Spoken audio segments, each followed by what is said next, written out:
All right, let's go down this rabbit hole together. Welcome back to the shop. I am excited to have you back in the shop with me on the Wedell Williams Model 44 project. And today we're going to dive deep down this hole of the advanced engine suite. I'm going to go over everything that you need to know to get it set up and running and how I am implementing it in this project. Now, it does come with a couple of caveats. The first one is that I am using Advanced Engine Suite. I'm not using the Gas Suite, and I'm not using Advanced Engine Suite 2. Now, the reason that I have chosen this particular flavor, even though it's not the most recent version, is because of application, very specific application. Let me show you exactly what I'm referring to. The Advanced Engine Suite as it comes is a really nice complete package. As you can see, it's fairly compact. This is in metric here. Fairly compact unit, and it packs a lot of really great stuff into it. But specifically, it comes with 5 temperature ports, and they are all temperature ports of the TEMS variety, TEMS-AES. These are the thermistors or temperature sensors that you're going to connect to each one of these ports, up to 5. I've installed my temperature sensors on my engine already, and as you can see, it fits in between the fins fairly well. These are little glass tubes, so do take a little bit of care in smushing them in there. Don't go poking, but maybe lay it in there, use the side of something or even a piece of plastic to push it in there, tuck it in there. But here's the reason why I need 5 of the same thing. Advanced Engine Suite 2 does not provide provisions for 5 of these sensors, and the other sensors that it does provide provisions for are just too big. They're too bulky. They're not something that I want to put on the front of my engine, let alone bolt it to it and make it unsightly, especially for a scale application. So that was absolutely a no-go, no-start, whatever. There was no chance I was going to be using those temperature sensors. I don't care how good or accurate they are. There's absolutely no question I would never, ever use that in my application. So that's why I'm going with this. It's still available to me, but I think that moving forward, since it's a platform, subsequent people down the road may find this advantageous to learn about how to do some basic setup for their advanced engine suite. So, moving on, what is the very first thing you should do out of the package? Well, the same thing you should do with every piece of radio equipment straight out of the package. That is to go into Ethos Suite and download your firmware. So you go into the Tools, Download Center, and this is not under Sensors. This is under Accessories and Engine Suite and Advanced Engine Suite.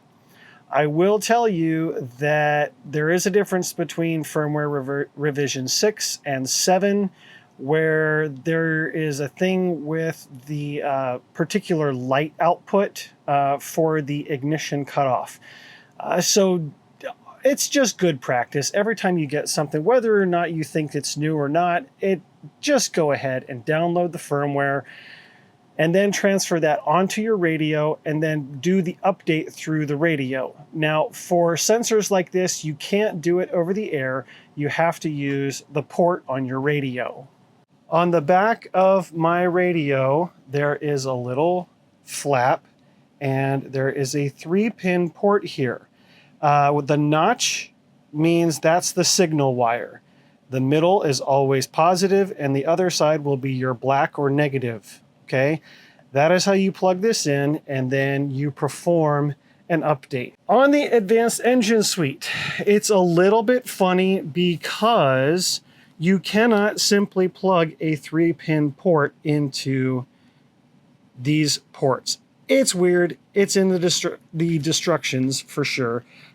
So you have to put power in the power port. That's wrong. Other way. Power in the power port, so you have your negative and your positive, and you pull the lead out of the plastic, and I put a little piece of insulation around it, just shrink tube, and then you plug it into the FBus S port. Okay, you can use this as an S bus. You can operate this through PWM. Why you would want to with all the telemetry data that it spits out, FBus is just the way to go. So that is how you do this. That's how you wire this up, and then you plug it into your radio like this, and then you perform your update. Again, I don't know why they designed it this way. It seems a little afterthought, maybe not complete thought, in terms of how this power bus is run. It's complicated, right? So this can be powered any number of ways. So you can power this off of your transmitter, or it has its own XT30 port that you can power it. You can't power it off of both, okay? So that's kind of the reason why I think it's a little bit wonky, because they're trying to isolate the two different buses on the same PCB inside the box, right? So the way that I plan to wire this, I will show later, but for me, I want to power this through the receiver. Each one of the receivers, I believe, is rated at, the whole bus is rated at 20 amps. So I'm pretty sure it can handle the ignition power. The ignition draws such little current for the CDI ignition, so I'm not worried about it. And also I have battery redundancy. Anyway, so moving on with the advanced engine suite, what's the next step? I would go with start setting up all of your sensors. Don't start plugging anything in just yet. So for example, on my test stand here, I've got my flow sensor, and I've got it in line with my flow to my carburetor, and I've got the sensor wire ready to plug in. I've got my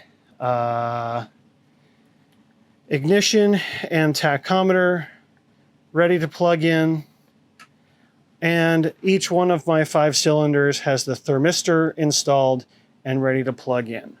I will note that in order to get these on, you do have to do a little disassembly. You need to pull up one of the plastic tabs, focus, pull up on one of those plastic tabs, pull the pin out and unravel the wire, and then you can fish it through and then just twist it back together, and then you can plug it. Now, I also will note that it uses the 2 outboard, not the center pin. The 2 outboard pins. So when I made these little extensions, that's what I had to do as well. And I made sure to remove the red wire in the middle so that I don't get confused later on if I throw these back in my drawer. Just a couple of things to remind you of. So this is how I was monitoring my RPM before on my engine stand. So I technically no longer need this because I'm going to plug into the engine suite and use it from there. Now, since, again, I'm going to be using this engine suite in my model, I don't think that I want to have another ignition LED. There is provision for one, but once you see the unit powered on, I don't think I will need another, because I will be able to visually see inside the airplane and verify ignition on or off if I'm working on the model.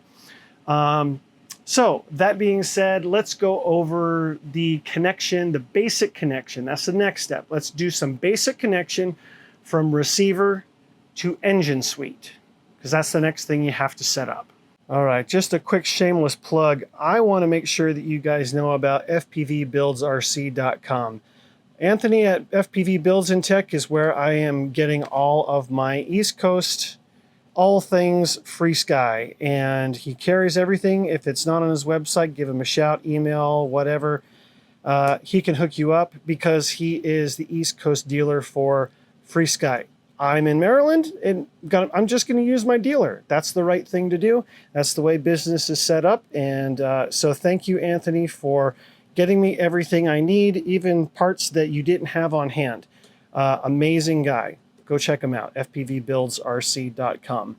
All right, so the way that I have this set up is I've got two life batteries. These are lithium iron phosphate. These are 2-cell packs, and these are 2100 milliamp hour packs. And I have both of them plugged in to my TD-SR12.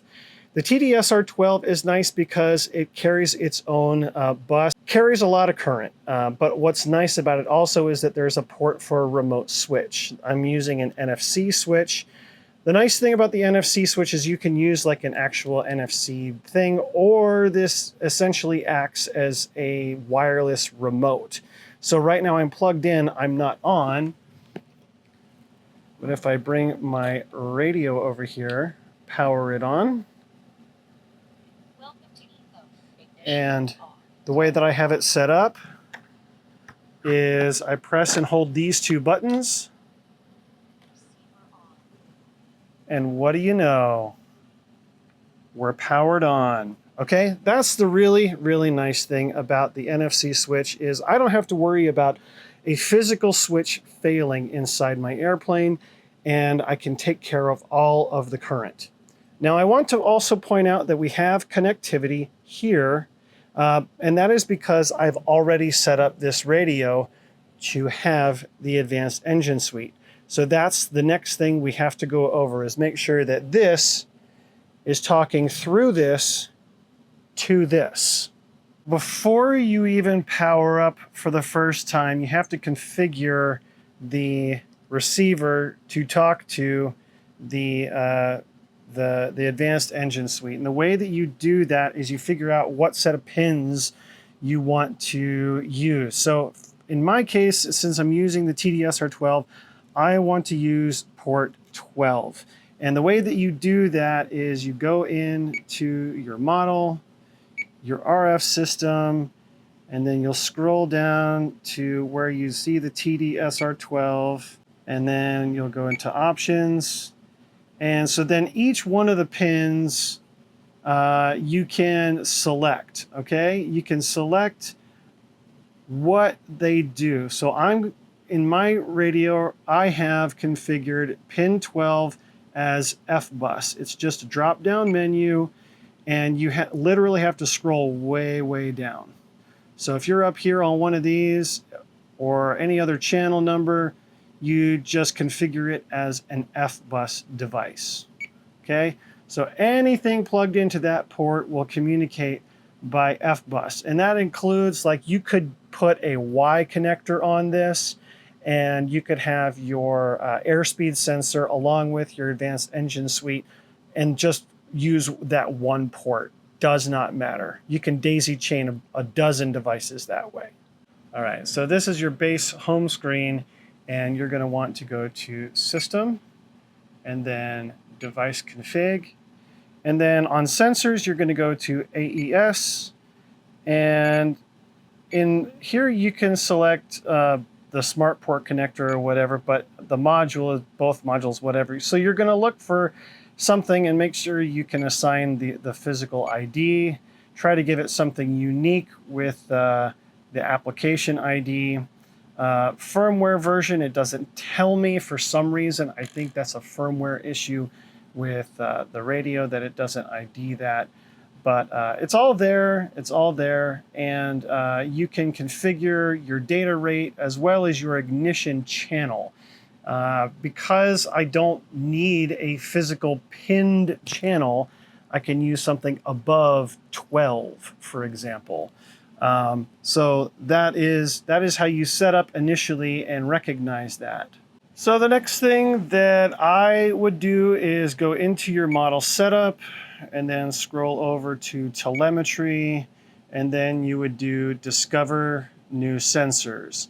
And so since I'm using a TD-SR12 again, so you have your receiver, and so this ADC2 is part of your advanced engine suite, but because it's the stabilized version, I also have altitude.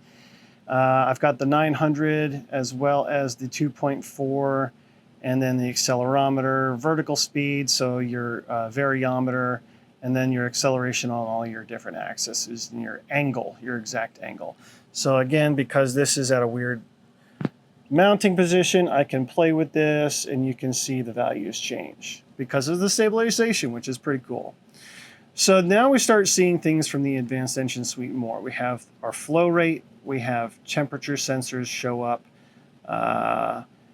So this is maximum flow, this is flow, average flow, and we have our RPM sensors and then our ADCs as well. All right, pretty cool. Our volume, and then airspeed sensor, that's different, a separate sensor. I want to make sure that that's clear. So after you've got your radio talking to your receiver, and it is also talking to the Advanced Engine Suite, it is finally time to start hooking everything up. So it's pretty straightforward. It's very plug and play. So for example, here is my ignition. And so that goes to my ignition module. Same way as before, the notch indicates the side for the signal, and the opposite side is for the ground. RPM, same thing. I'm going to plug this into RPM 1. And let's see, what's next? Oh yeah, the, where is it? There it is. The pump, or the flow, I guess, the flow. So my fuel flow goes in the flow. And then each of one of these temperature sensors, I'm going to plug in the corresponding cylinder. So for example, this I know is cylinder 1, and that just goes into T1. Cylinder 2, no, this is cylinder 5. So that goes into 5. This is cylinder 2. So that goes into 2. And so forth.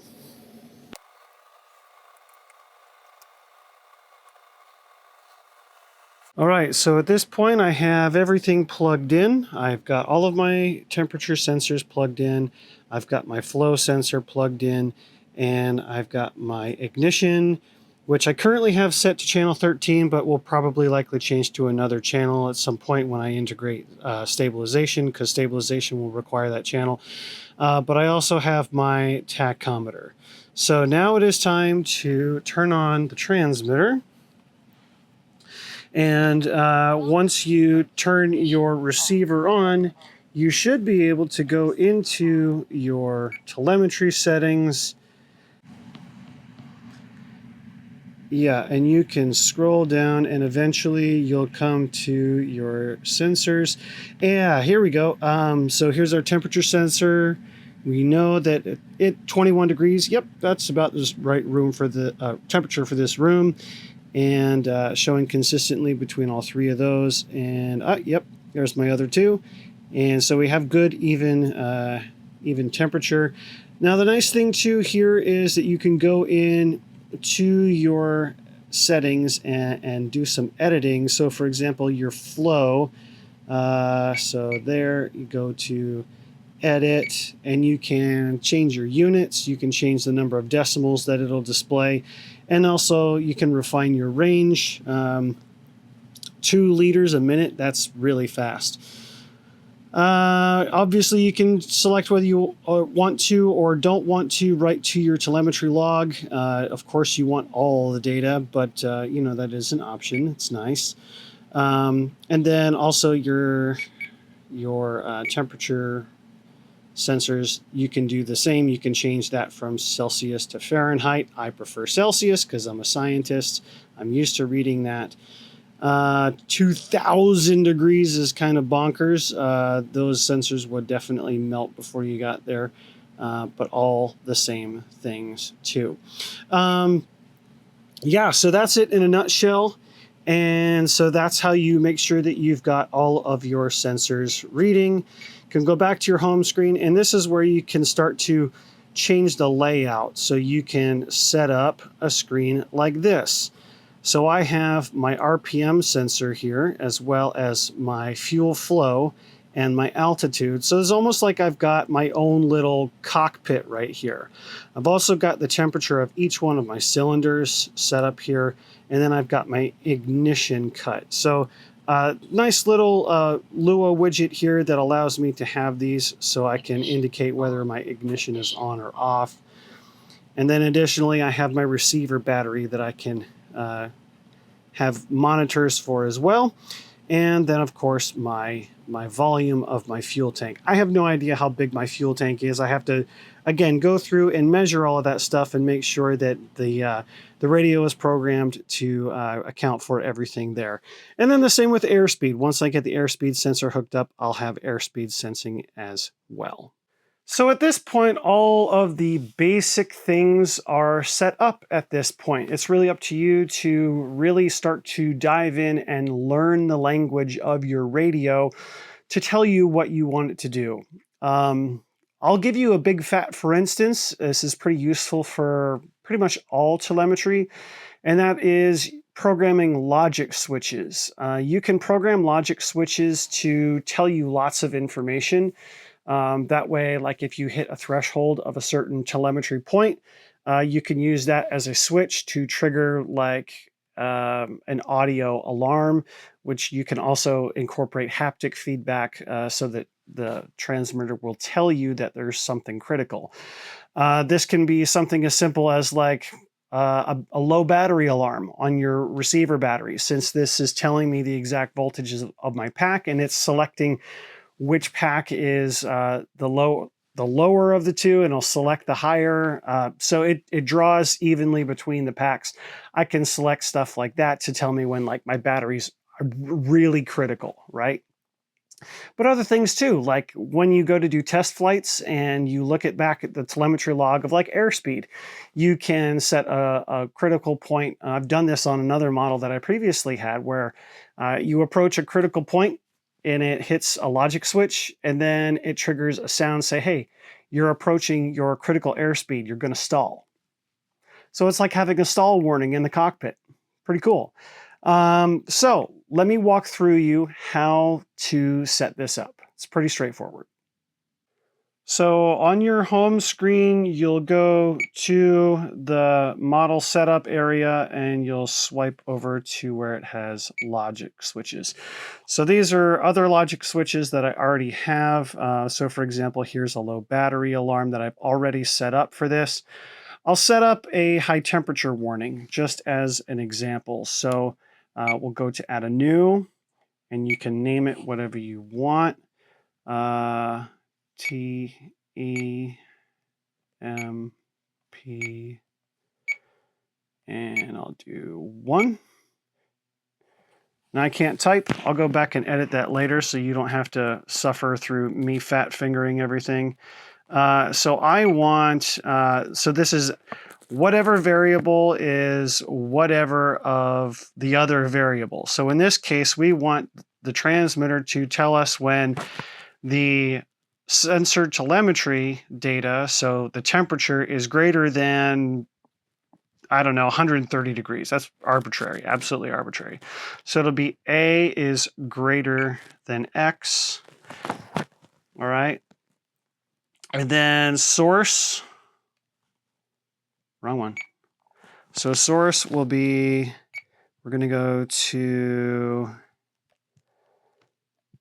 telemetry. And then since we have so many telemetry things, we have to scroll down and find the right one. So AES temp 1, because that's cylinder 1, and that's what we want up here, temp 1, temp 1. And then this will be, sure, 150 degrees, sure, active condition. And then that should be it.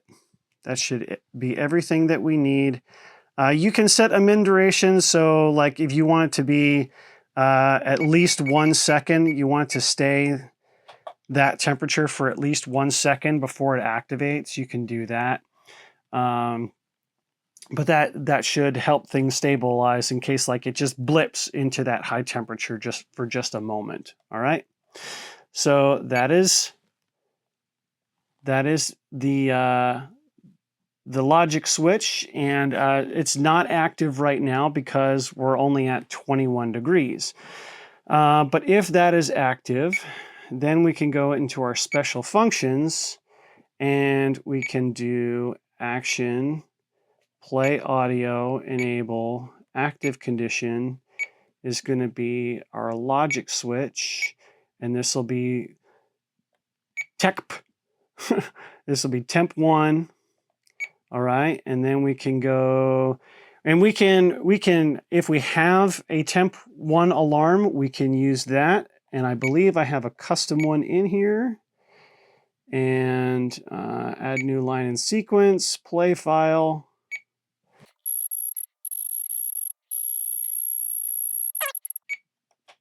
Cylinder 1. All right.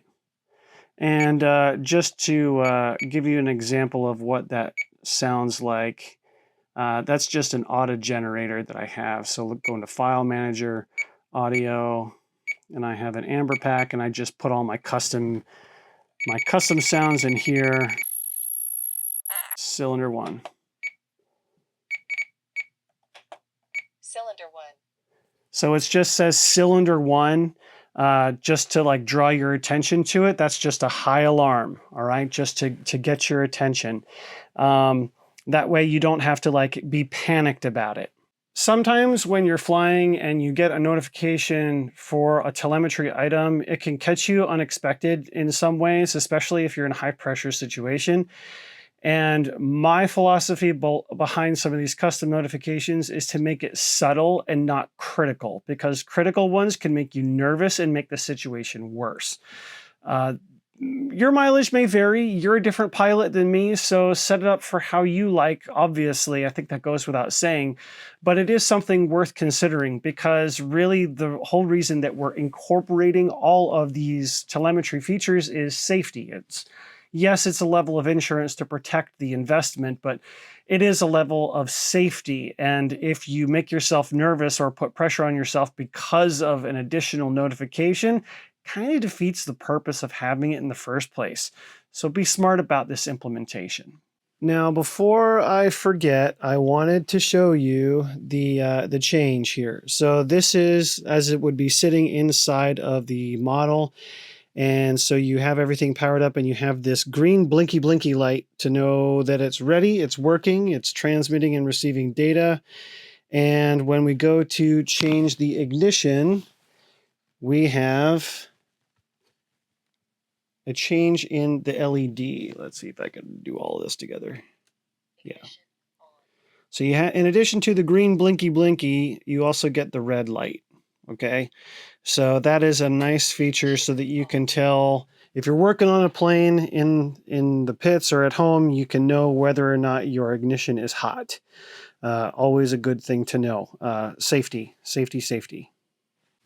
So the last thing I want to do is I want to show you guys all of this actually working. And to be honest, I'm excited to see it actually work too. I've been hooking it up for this video, and I'm now waiting on the weather again. It's kind of a gloomy, rainy day, so today is not that day. So we'll come back another day and I'll shoot some additional footage for you guys so you can see all of this actually working on this engine.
All right, so I'm sitting at roughly 1300 RPM. We're using about 5 ml a minute on my flow rate. Oh, there we go. And then you can see how there's pretty good consistency, but the 4 and 5 cylinder, they're a little bit lower.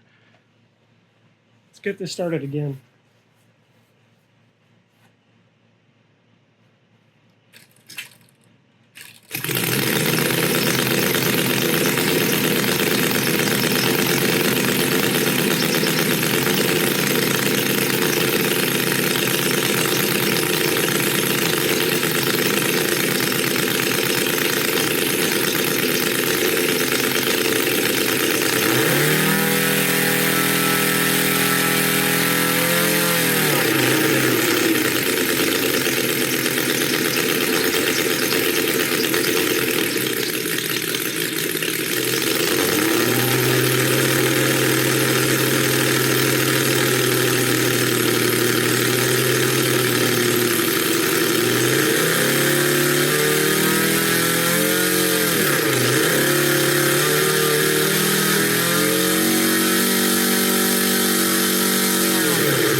Yeah, there's definitely exhaust coming out of number 4, but you can see that there is a delta of the airflow. So it's pretty interesting. Pretty interesting. And then we'll go ahead and cut ignition. Ignition off. There we go.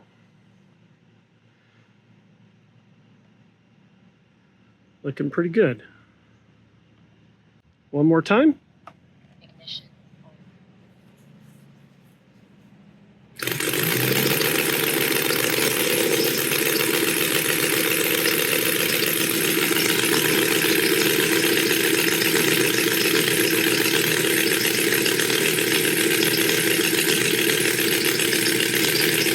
Cooling down pretty good. Yeah, it's funny how like number 4 is the bottom left cylinder. So 1, 2, 3, 4. You can see how like the it's almost like the downwind, like cylinder 5 gets in the way of the airflow for cylinder 4. Pretty interesting.